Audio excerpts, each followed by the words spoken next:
MPL 2024च्या फायनलला जी team 160 सुद्धा chase करू शकली नव्हती, त्याच टीमनी 2025च्या फायनलला 190 रन्स चेज केलेले आहेत आणि ईगल नाशिक टायटन्सनी इतिहासात स्वतःचं नाव लिहिलेलं आहे. ह्या व्हिडिओमध्ये आपण पाहूयात MPL मधल्या काही असे क्षण जे डिसायसिव्ह ठरले आणि तसेच काही इमर्जिंग प्लेयर्स जे आम्हाला वाटतात की इथून पुढे खूप नाव कमवू शकतील आणि तसेच बेस्ट नॉक्स आणि बेस्ट बॉलिंग स्पेल्स सुद्धा आपण या व्हिडिओमध्ये बघूया. तर सर्वप्रथम आपण या MPL मधले 3 असे क्षण बघूया जे डिसायसिव्ह ठरले.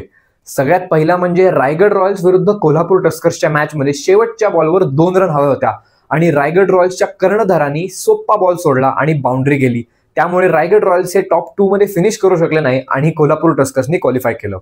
तसंच दुसरा क्षण सुद्धा रायगड रॉयल्स आणि कोल्हापूर टस्कर मधलाच, पण एलिमिनेटर मधला, जेव्हा विकी ओस्तवाल आणि सिद्धेश्वरची पळता पळता धडक झाली आणि रायगड रॉयल्सचा रनआउट होता होता वाचला, कारण काय कोल्हापूरचा कॅप्टन आणि विकेट किपरनी खूप खराब मिस केला. तसाच शेवटचा क्षण जो खूप डिसायसिव्ह होता तो म्हणजे अथर्व काळेचा फायनलमध्ये पहिल्याच बॉलला ड्रॉप झाला आणि त्यांनी 7 बॉल 23ची खेळी खेळून त्यांच्या टीमला मॅच जिंकवली. तर आता आपण बघूया या महाराष्ट्र प्रीमियर लीग मध्ये खेळल्या गेलेल्या 3 सर्वात उत्कृष्ट इनिंग्स. तर नंबर 3 वर आमच्या मते आहे सूरज शिंदेची 12 बॉल 40ची इनिंग्स रायगड रॉयल्स विरुद्ध, जी खूपच जास्त इम्पॅक्टफुल होती. नंबर 2 वरती आहे सिद्धेश्वरचं शतक, जे त्यांनी 62 बॉलमध्ये 104 धावा केलेल्या ईगल नाशिक टायटन्स विरुद्ध. आणि नंबर 1 वरती आहे पहिल्याच सामन्यामधलं ईगल नाशिक टायटन्सचा मंदार भंडारी, ज्यांनी 56 चेंडूंमध्ये 112 धावा केल्या होत्या रत्नागिरी जेट्स विरुद्ध. आता आपण पाहूया 3 असे बॉलिंग स्पेल्स जे नुसते विकेट्सवाले नव्हते तर इम्पॅक्टफुल सुद्धा ठरले.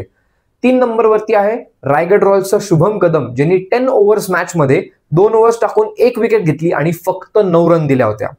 2 नंबर वरती आहे ईगल नाशिक टायटन्सचा कर्णधार प्रशांत सोळंकी, ज्यांनी 4 विकेट्स घेऊन फक्त 13 रन दिल्या होत्या. आणि नंबर 1 आहे निकित धुमाळ पुणेरी बाप्पाचा, ज्यांनी रायगड रॉयल्स विरुद्ध 5 विकेट घेतल्या आणि 39 रन दिले. आणि आता आपण पाहूया 3 असे खेळाडू जे या टुर्नामेंट मधनं पुढे स्वतःसाठी खूप नाव कमवू शकतात. नंबर 3 वरती आहे पुणेरी बाप्पाचा व्हाईस कॅप्टन सूरज शिंदे, ज्यांनी या टुर्नामेंटमध्ये खूप उंच उंच षटकार मारून स्वतःचं एक नाव बनवलं. 2 नंबर वरती आहे शुभम कदम रायगड रॉयल्सचा, जो 17 वर्षाचा लेग स्पिन बॉलर आहे, जो फक्त विकेट्स नाही घेत पण इकॉनॉमिकल पण टाकतो. आणि 1 नंबर वरती आहे ईगल नाशिक टायटन्सचा इम्पॅक्ट प्लेअर साहिल पारख, जो इंडिया अंडर 19 देखील खेळलेला आहे आणि ह्या MPL मध्ये सुद्धा त्यांनी भरपूर रन जडवलेले आहेत. तर ही होती MPL 2025ची एक छोटीशी समरी. तुम्हाला MPL 2025 बद्दल काय वाटलं हे कमेंट करून आम्हाला नक्की सांगा आणि स्पोर्ट्स कट्टा मराठीच्या पेजला फॉलो करायला विसरू नका.